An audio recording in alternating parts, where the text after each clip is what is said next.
Mga kaibigan, welcome sa ating panibagong movie recap. At ngayong araw, isang espesyal na pelikula ang ating pag-uusapan. Isang pelikula na bumabalik sa isa sa mga pinaka-iconic na martial arts franchise sa buong mundo. Ito ang Karate Kid Legends 2025. Pero bago natin pasukin ang mismong kwento, konting background muna tayo. Ang Karate Kid ay nagsimula pa noong 1984 kung saan nakilala natin si Daniel LaRusso at ang kanyang legendary mentor na si Mr. Miyagi. Mula noon, naging bahagi na ito ng pop culture, inspirasyon ng maraming kabataan na sumubok ng martial arts, at kwento ng pagtitiyaga, respeto at pagkatuto. Ngayon, fast forward tayo sa 2025, dinala ng bagong pelikula ang parehong tema pero may bagong bayani, bagong laban at isang napaka-espesyal na twist. Nagsama sa unang pagkakataon sina Jackie Chan bilang Mr. Han o Horace Ralph Macchio bilang si Daniel LaRusso. Dalawang henerasyon, dalawang style ng martial arts, nagtatagpo para sa bagong kwento.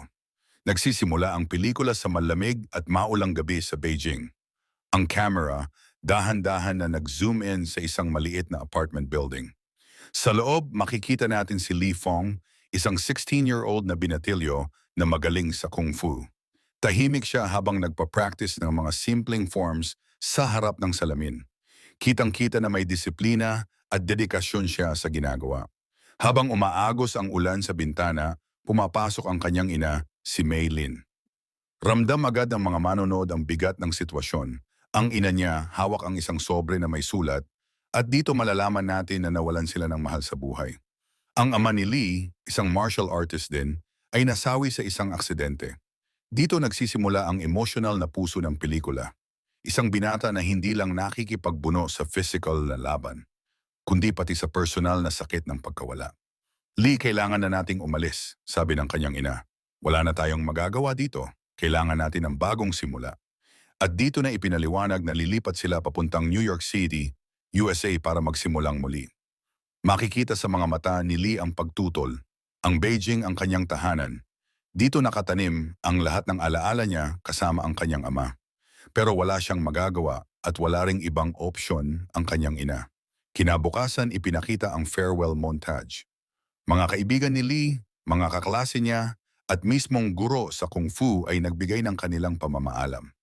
Isa sa pinaka-touching na eksena ay nung iniabot ng kanyang guro ang isang lumang scroll na may nakasulat na mga prinsipyo ng kung fu, disiplina, respeto, at balanse. Dalhin mo ito, Lee. Kahit saan ka man mapunta, ito ang magpapaalala kung sino ka talaga. Pagdating nila sa airport, makikita ang contrast. Mula sa makalumang Beijing papunta sa modernong New York City, ang camera shot ay nagpapakita ng malawak na skyline ng Manhattan. Pagbaba nila sa JFK Airport, agad naramdam ang culture shock. Sa paligid nila, iba't ibang wika, iba't ibang lahi, mabilis ang kilos ng mga tao. Habang naglalakad sila palabas, nakatingin si Lee sa mga neon lights, billboards at mga bus na may malalaking ads. "Welcome to New York," sabi ng kanyang ina na pilit ngumingiti. Pero si Lee tahimik lang. Lumipat sila sa isang maliit na apartment sa Queens. Dito nagsimula ang bagong yugto ng kanilang buhay. Sa dingding, inilagay ni Lee ang lumang scroll na bigay ng kanyang guro. Parang simbolo na kahit saan siya mapunta, dala pa rin niya ang kanyang pinagmulan. Pumasok si Lee sa isang malaking high school sa New York. Sa classroom, halos lahat ay nakatingin sa kanya. The new kid. May ilan na interesado pero marami ang nagbubulong-bulong.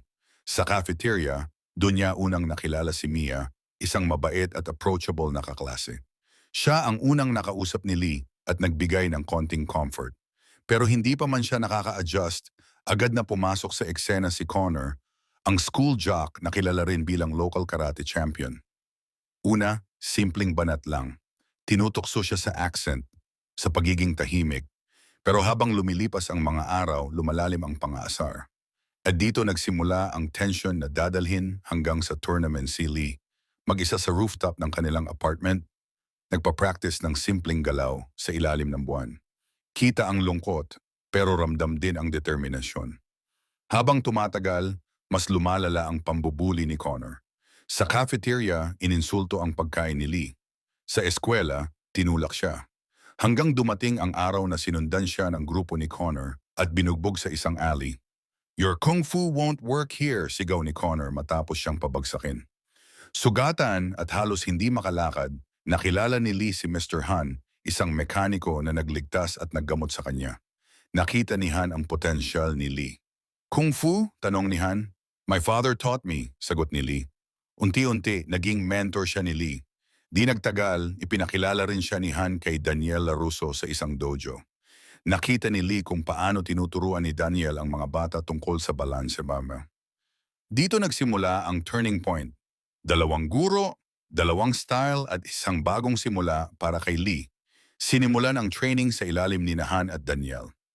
Lesson 1, disiplina sa katawan. Pagbubuhat ng tubig, paulit-ulit na gawain para palakasin ang katawan. Lesson 2, balanse. Tinuruan siya ni Daniel tumayo sa poste sa ibabaw ng tubig, natutunan niyang kontrolin ang isip at katawan. Lesson 3, pagsasanib ng style. Fluidity ng kung fu mula kay Han, precision ng karate mula kay Daniel. Training montage. Si Lee, pawis na pawis habang nagpa-practice sa ulan, tumatakbo doon sa kalsada, sumasalo ng suntok, at natutong magsanib ng dalawang disiplina. Pero hindi lang pisikal ang laban. Sa gabi, naalala niya ang kanyang ama. "Strength is not in your fists but in your heart," ang huling paalala nito. Dito siya muling nakahanap ng lakas. Sa tulong ni Han, Daniel at Mia, natutunan ni Lee na hindi lang ito tungkol sa pagtalon kay Connor. Ito ay tungkol sa kanyang sarili at sa pagpapatuloy ng legacy ng kanyang ama. Dumating ang araw ng All Valley East Coast Karate Tournament. Elimination rounds, gumamit si Lee ng kung fu para sa mga wrestler type and karate precision laban sa mga mabilis na kalaban. Panalo siya at napahanga ang crowd. Semifinals, pinagsama niya ang dalawang estilo para talunin ang belt champion. Finals, Lee vs. Connor. Sa unang round, dinomina siya ni Connor, bagsak si Lee. Pero sa encouragement ni Han at Daniel, bumangon siya. Sa ikalawang round, ginamit niya ang hybrid style. Pantay ang laban. Sa huling round, sinipa ni Connor ang tuhod ni Lee. Illegal na galaw. Halos hindi makalakad si Lee, pero tumayo siya, inalala ang lahat ng aral. Flow, balance, strength of the heart. Sa huling atake, ginamit niya ang sariling estilo. Isang spinning counter kick. Boom! Bagsak si Connor. Panalo si Lee. Nagpalakpakan ang crowd. Lumapit si Connor at nag-abot ng kamay. Sa wakas, respeto. Sa rooftop, nagpa-practice si Lee ng hybrid style. Kasama si Mia at mula sa malayo, pinagmamasdan siya ni Han at Daniel. "Looks like the kid found his balance," sabi ni Daniel. "At last," sagot ni Han, "strength is not in your fists, but in your heart." Ang Karate Kid, Legends 2025, ay hindi lang kwento ng laban.